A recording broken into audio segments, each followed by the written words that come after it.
Hello guys and welcome to another episode of the Unite podcast. Today we have a pro boxer, undefeated, 11-0, really is setting pace in the boxing scene, ready to chase his professional dreams and obviously to get to the top spot. Is that right? That's correct, yeah. Right, introducing yourself then, name, age, everything. Yeah, so I'm Joe Hayden. I'm 24 years old from Doncaster. Yeah, I've had a good couple of years. Started out my professional career, coming up to 2 years now, I think. And yeah, it's been a good journey so far. Yeah. So how did your journey start then? Because we went to school together. That's how we know each other. Went to the same secondary school, but at Pius. Yeah. Which is. Yeah. So who would have ever thought, like, when we met each other in year 7, that we'd be here all these years later, sat here talking about you bodybuilding, me professional boxing, and just sat here on a podcast. Yeah, crazy, but mad how life works. Yeah, because we were probably expected to get into literally just get into the rat race, 9 to 5, get jobs, but we've pursued our passion in fitness, haven't we? Yeah, definitely. But no, my career started really. I boxed when I was a kid. I had a fight when I was a kid, but I got a good ultimatum. My mum said football or boxing, and obviously as a kid, you want to be with your mates, you want to play with your mates. Boxing is not really one of them sports. It's a bit of a lonely sport. Yeah. So I decided to play football with my mates. I enjoyed it. It's what I wanted to do at that moment in time, and obviously, as you know, went through all school playing football. Yeah. College, played football. Got a bit of an injury. Never really were the same after that. It affected me quite a lot. I didn't really want to go into tackles, etc. Yeah. But while I was playing football, I was still going to boxing gym in off season, eating bag, keeping fit. And then after I did my knee, I thought I need to keep busy. I need to do something. I thought I'll go back down boxing gym, and then just sort of fell in love with it again from there. And then one thing led to another. I stuck with it, and then we're here now. Yeah. Yeah, that's great. So, when you had your injury, what was the injury that you had? Dislocated my knee. Dislocated your knee. It weren't even from a tackle either. It was just like I've stood up on my left leg, poked ball away. Yeah.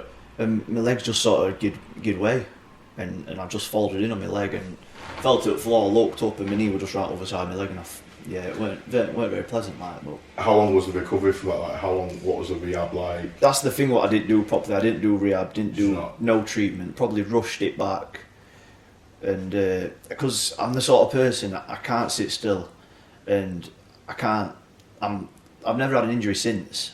That's like the first injury I've had, really, a serious one. Yeah. And I couldn't just sit in the house and deal with it. I had to get up and I had to get out. I weren't meant to drive my car, obviously, because I'm bending my leg. But a couple of days later, I'm out driving a car. Yeah. Probably rushed it back, but it seems all right. It took me a while to get me flexibility and everything back in it and build strength up. But yeah, it seems all right. Yeah. You seem like a very driven and motivated person. Like, I've always known you to be very driven and motivated in everything you do. Like you just all or nothing most of all, aren't you?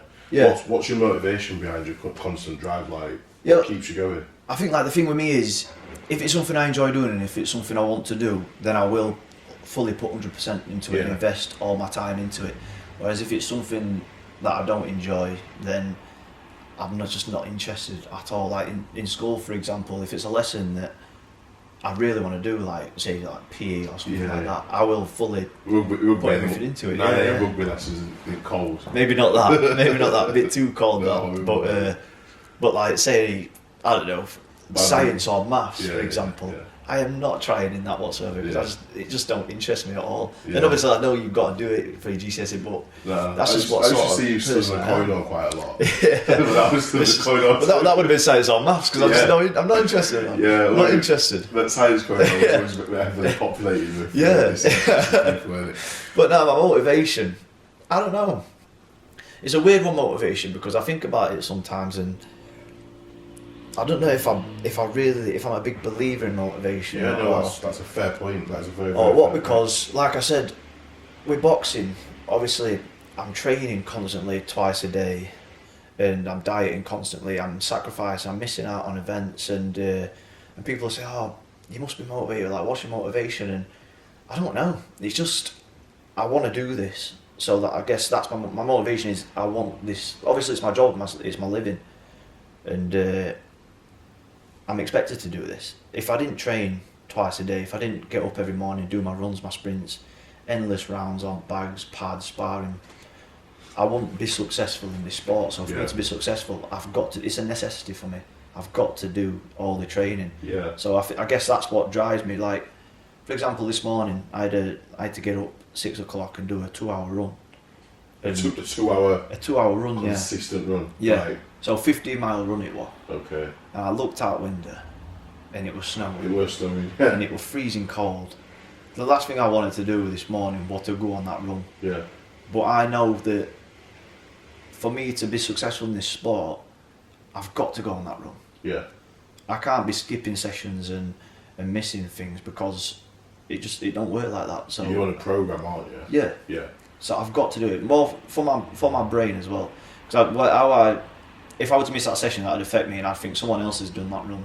Someone else is above me there. Yeah. So yeah, I guess that's my motivation. I just want to outwork everyone. Yeah. Yeah, because at the top level of most sports, everyone is doing the same thing every day. Like, they're all given 100%.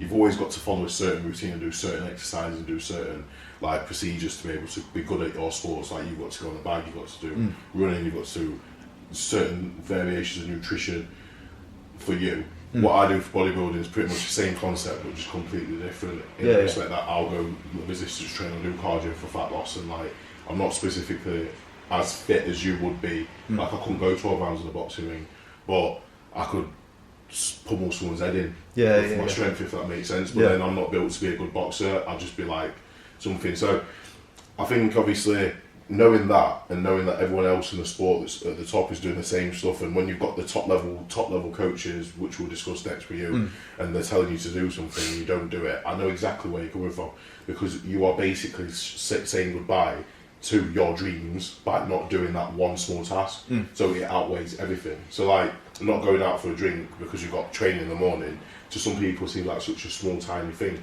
but when that's one step to get you to your overall ending goal, it's like, it's catastrophic to your life, isn't it? And then it's like panic mode, why have I missed that, fucking hell, should have done it. It's like not worth it. It's not worth that sacrifice. And the way I see it is, boxing's a short career. It's a young man's sport.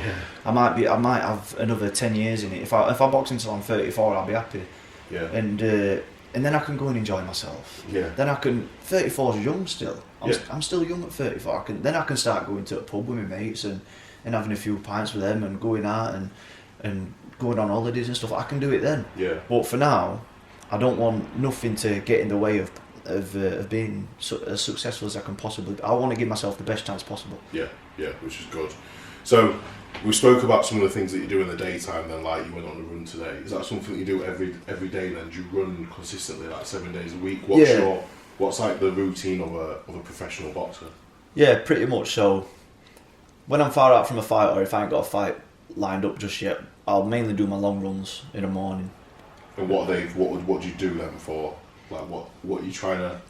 Just building up strength, really. Strength, cardio. Obviously, a lot long runs that they're physically draining. Your knees and your legs just take so much impact, and just building up that strength really in your legs, and obviously you like your base fitness, and just endless rounds, pads, shadow boxing, bag, all the boring stuff really. But the boring stuff I enjoy because I know that it's going to improve me. Yeah. And like recently, I've just been shadow boxing endlessly, but nothing fancy, just literally the most basic shadow boxing ever. And most people would think, oh, I'm not doing this again, not this again, but I enjoy it because it's part of the process. Yeah.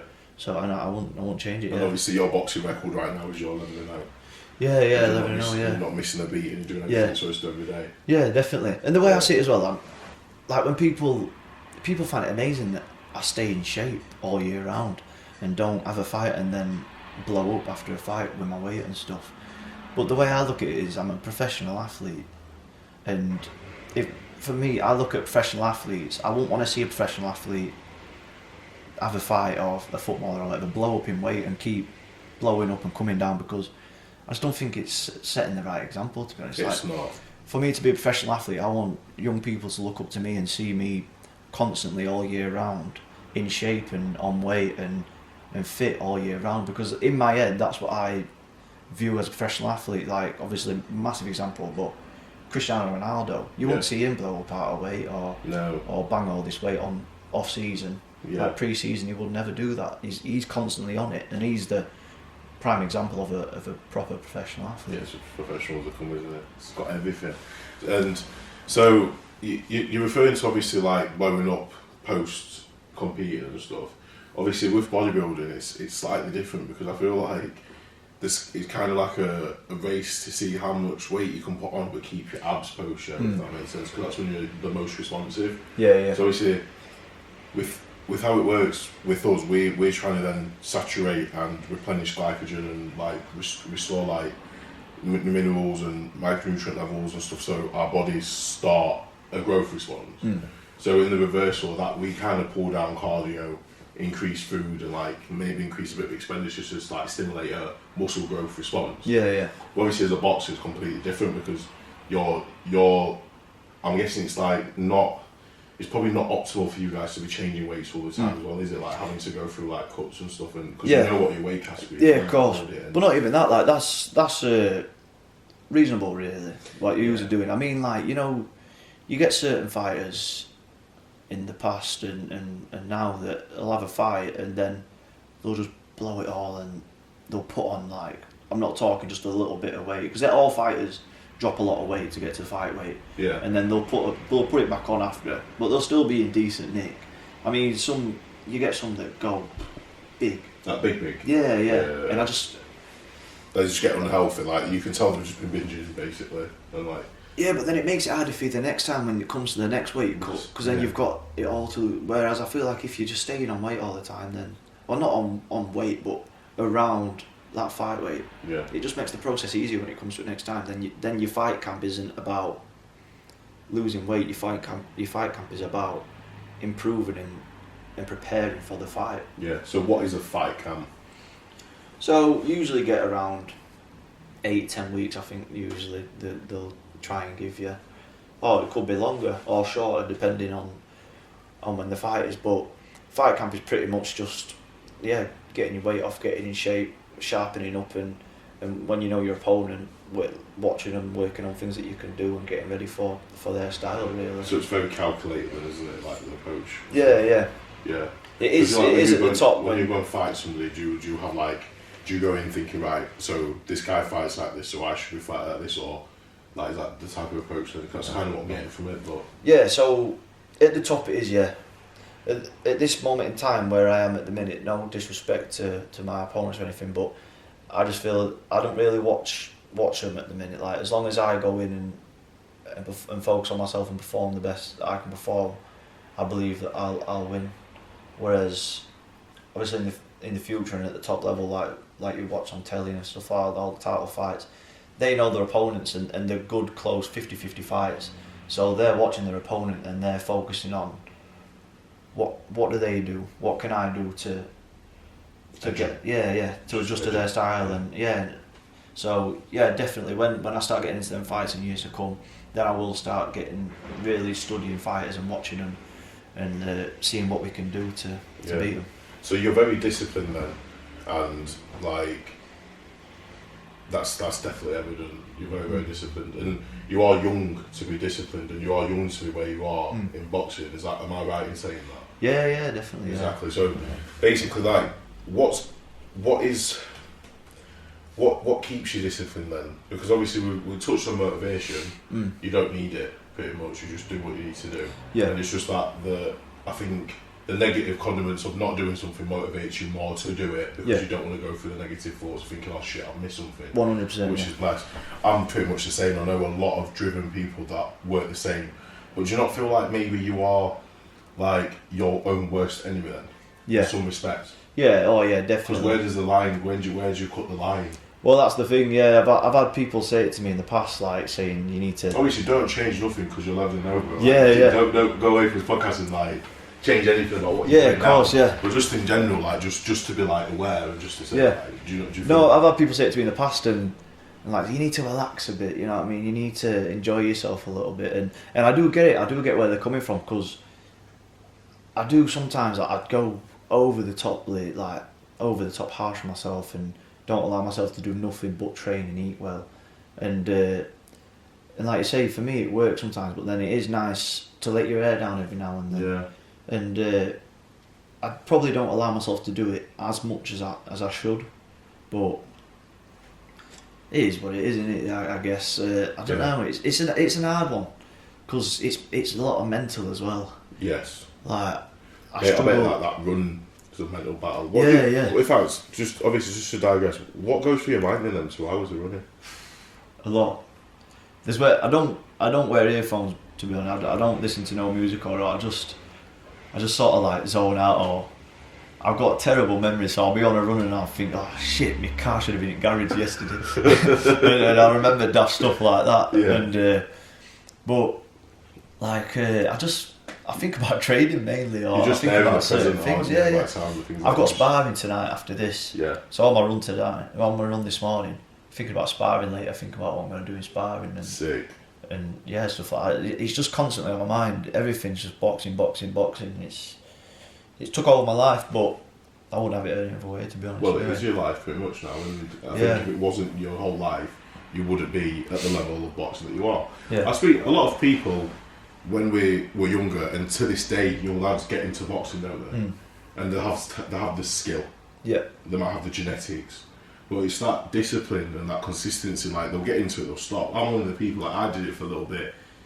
I chose bodybuilding. You can't do both. Yeah. You really can't do both. I tried to do both, and I'm getting told by a boxing coach you can't do both, and then gym PT was saying you can't do both. Chose bodybuilding. Don't really think I'd have made it as a boxer too long, too dangly, and I'd have had to a heavy weight. I was fat, so like getting into shape was like more important to me at the time. I've ended up too deep into this now to not do it, if that makes sense. But just to waffling, so we'll basically talk about inside the boxing ring. Yeah. So let's go through your experience then as a boxer. What break down your fights, like pick out your favourite one, your biggest lesson. Let's just like get deeper into that. So experience is what I had a massive lack of when I first turned professional, because obviously I only had 5 amateur fights, and 5 amateur fights is nothing. My coach trained an 11-year-old kid who had, I think, 11 in his first year. So like 5 amateur fights is absolutely nothing. So for me to turn pro after 5 fights, you'll have people raising their eyebrows to it a bit, thinking, are you sure about this? Yeah. So obviously that's why last year, my first year as a professional, I had such a busy year. I think I can't remember how many it was, maybe 10, I think it might have been 9 or 10 fights my first year as a pro. Sick. Which was, that year I was the busiest prospect in country.